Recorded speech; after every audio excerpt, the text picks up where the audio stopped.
Hello everyone! Last Friday ito at walang power sa buong city namin kaya naman we decided to celebrate in advance ang Mother's Day. 6 a.m. to 6 p.m. nga ang walang power mga mare at hindi talaga kakayanin yung init lalo na nung dalawang bata kaya naman dito na lang kami sa Marquee pumunta. Past 12 na nga nung nakarating kami dito kaya naman yung una talaga namin ginawa is kumain. Tinanong ko nga si Mother dyan kung saan niya gustong kumain, kung sa mga buffet ba like Yakimix or mga Samji ganon, pero mas pinili niya pa rin talaga yung paborito niyang pizza mga mare. Kaya naman dito kami sa SNR nagpunta, medyo mahaba nga yung pila nung time na to, kaya naman naglaro-laro muna itong si Aya habang naghihintay.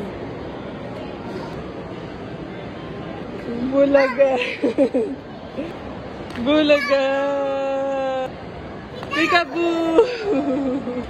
Peekaboo!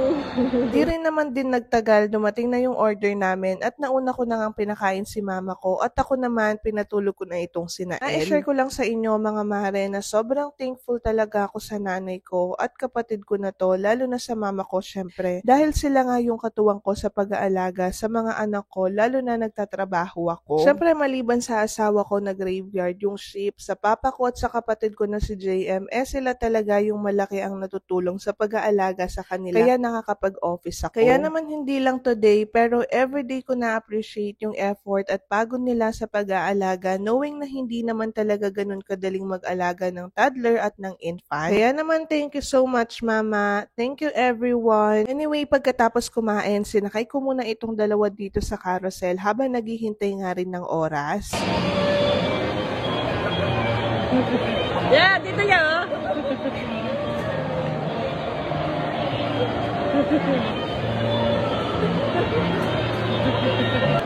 Kim! Jerry!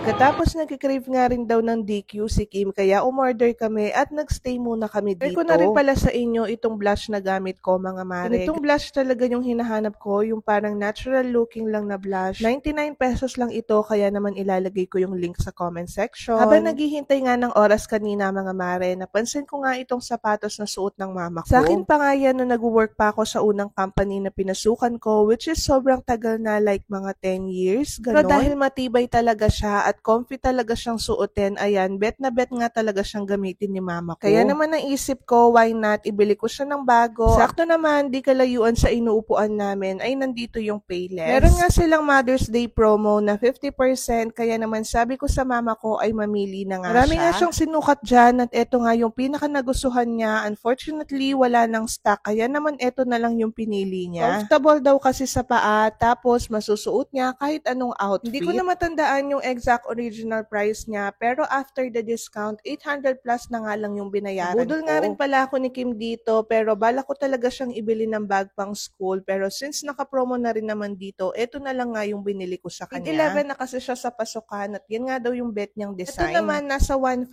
nga yung original price niya, so mga nasa 1.3 na lang ata yung binayaran ko after the discount. Medyo may sakit kubol sa mga mare, pero okay lang, masipag naman mag-aral, tsaka certified titang ina na rin naman siya Aya. Bago nga rin pala umuwi, nagstay-stay muna kami dyan sa labas at dahil nga nakita namin tong Mother's Day na backdrop nila dito, kaya naman nagpicture-picture muna rin Again, kami. Happy Mother's Day to all amazing moms out there, lalo na kang mama ko. I love you ma. So, yun lang muna sa ngayon mga mare. Thank you for watching. See you on our next one. Bye!